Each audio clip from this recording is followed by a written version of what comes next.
Hey, Mike Soren's the Political Otter coming to you from Toronto's Yorkville neighborhood. And the news today is all about immigration. There's a lot going on when it comes to Canada's policies around growth and how we want to deal with population growth going forward. These are debates that are often very, very heated, very emotional, and can sometimes be a little bit lacking in a basic understanding of facts. So we're going to walk through a very quick history today of what got us to where we are, so that everyone is better contextualized and informed as we debate about what we should do. The reality is, when we're talking about immigration and population growth, is that whatever decisions we make today are likely to have a huge impact for the next 20, 25, even 30 years. And Canada is at a really interesting inflection point right now. Like the 1988 election, the election that we just finished is an inflection point. This is a point where the decisions that Canada makes today about our future are going to fundamentally change what the next 25 years of our history looks like. So let's dive into a little bit of what got us to where we are today, and that way we can better understand where we may be going. So, first and foremost, a basic thing to understand about population growth is, just in order to maintain current population, the birth rate per woman in the country has to be 2.01. So that means for every female that lives in a country, if they're having an average of 2.01 children, that means you're going to have a consistent, stagnant population over the entirety of history lifetimes. There has been almost no point in our history where we have been at that. We have been above and below it. So when you look at the baby boom, the period from the end of the Second World War until roughly 1960, 61, 62, depending on whose definition of the generation barrier you like.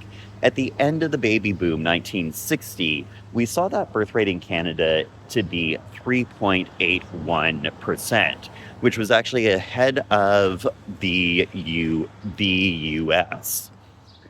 Baby boom, biggest generation of all time. We saw that definitely drop as we transitioned into Gen X. Roughly the midpoint of Gen X was when we dropped down below the 2% birth rate, 1972, 1.98, and that's been on a steady decline since.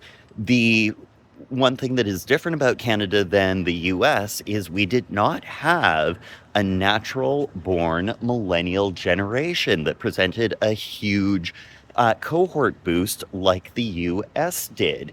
1982, which is the start of the millennial generation, that birth rate in Canada had dropped to 1.69. And it has continued to fall at a steady pace, with only one year that was an exception, right up until 2022, where we're at 1.33. The reason this is all really important is because it means that Canada has not been having enough naturally born citizens to be able to replace the people who die over time. And if we didn't do something, we'd have a shrinking population, not a growing one. So this is not unique in the world. The US, France, and a couple of others have really interesting demographics where this is not a problem for them right now, and won't be until probably at least the 2060s or 70s. Whereas roughly 20 years ago, when Stephen Harper first came into power, one of the things that his conservative government did really well was look at the long-term forecast. The reality is Canada was already struggling to meet the demands of the pension plan and the government-based services that we guaranteed all citizens. We just didn't have enough people paying into the system to ensure long-term stability. So the solution that Canada came up with was pretty unique to Canada. We're going to solve this through immigration. Now, what happens when you look at the tax brackets where people's incomes tend to be over their lifetime when they're paying the most into the system versus what they then take back out of the system? The reality is anybody who comes in under the age of 40 it's pretty much a guarantee that they will pay more into the system through taxes during their lifetime than anything that they're going to take out in retirement and beyond. So Canada went out and purposely recruited the best, the brightest, the most talented from around the world, all under the age of 40, consistently since about 2005 until today.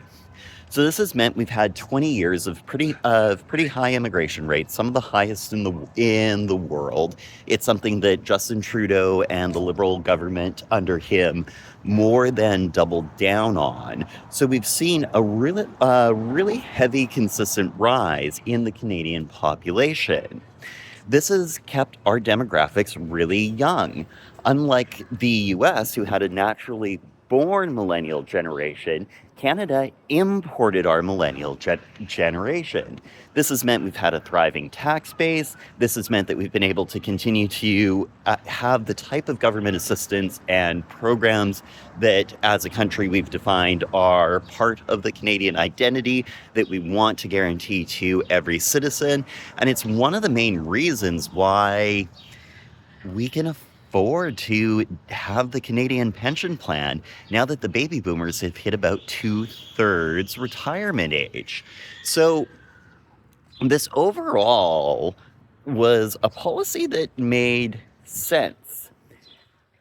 What we didn't anticipate when you're catering to bringing in the best, the brightest, when you're really capitalizing on the intellectual and population flight that's leaving some of the areas of the world that are really struggling, is when you have people coming in who can afford to fly over and are going through all of the legal processes of being here. The first priority is to find housing, homes, great shelter. And especially because we've been bringing in the best, the brightest, it means it's disproportionately white-collar people working in the large cities and the large metropolitan areas within Canada. Because they're people on planes, because they're people who are successful, because they're people who are already financially secure before they're coming over, that means the cost of housing isn't really an issue for them. They're willing to pay whatever it costs in order to own a home, own a condo, rent for a couple of years while they get established. So the trade-off, the unexpected externality of this, it has been the affordability crisis. Now, immigration is not the only thing creating the affordability crisis within our major cities, but it's definitely one of the large contributing factors. So that's been the trade-off.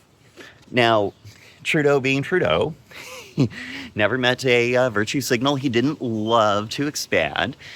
Definitely doubled and tripled down on a lot of the refugee immigration into Canada. He also had created a 3-year plan to bring over 1 million people into the country, and we saw those people come in less than 12 months. This is one of the two major factors that broke the Trudeau government. The reality is we just had more people coming in than our economies could possibly absorb, and we just saw these bubbles of inflation in housing costs, in transportation costs, and everything else that is the basic day-to-day of life. that just exploded and really negatively impacted a lot of people who are naturally born Canadians. You know, no judgment, good or bad here, just simple realities of what actually happened. So again, one of the two biggest factors that brought down the Trudeau government. Trudeau did put a pause on a lot of immigration. That has not formally been rolled back, but we have had another pretty large surge of people coming into the country in the first half of 2025. So there is a major onus on the current government, which is a minority government, to figure out what does Canada want for its immigration policy going forward. If we completely turn off the taps and stop trying to grow our population through immigration, then the reality is less than a decade from now, we're going to be in the same sort of financial problems that Harper was coming into, where the Canadian pension plan, most of our entitlement plans, most of our government support plans that are part of the day-to-day life of Canada, part of the reason why we're a great country to live in, are just plain going to run out of money because there won't be enough young people in the tax base to pay in at a high enough level to ensure that the people who are taking out of those programs, that there's enough money for them. So immigration has to be part of our strategy. The question is to what level? The question is at what ages? The question is what type of immigration does Canada really need to see to fulfill the jobs of today and also the jobs of tomorrow? But what do we want that to look like to ensure that we have economic dynamism? Wow, English, hard. Dynamism is the word I'm trying to say. And there's no easy answer to that. The reality is, no government is probably going to get that policy 100% right on their first try. It's something that needs to be consistently tweaked and changed and updated as we see our demographics change, as we see the impacts that it's having on our workforces and our economies change. And but it definitely needs to be a strong strategy. Something that I will give the Conservative government of Harper credit for is that there was a really strong strategy around what we felt great immigration into Canada for the future of Canada was going to look like. One of the things I'll be a little bit critical of Trudeau and his version of the Liberal governments is that formula very much got skewed into virtue signaling. Not saying that those are necessarily bad. There are a lot of humanitarian and just the right thing to do reasons as to bringing in who we brought in. But there were also a lot of knee-jerk reactions that were potentially overreactions. So what we really need is a good set policy that says the vision of Canada 25 or 30 years from now is X. Here's where we are today. Here's what must be true and what we can affect in the short term that's going to ensure 30 years from now we're where we want to be. The only way immigration policy fits and works is when it takes the long view. Reading Carney's book, he talks a lot about the importance of the long view, so I'm cautiously optimistic. I don't think we're going to see this debate and any real policy until the fall sitting of the legislature. Until the fall sitting of the parliament. But I am really, really excited for what that debate is going to look like, because what we choose today is going to fundamentally change who Canada is 30 years from now, good, bad, or other.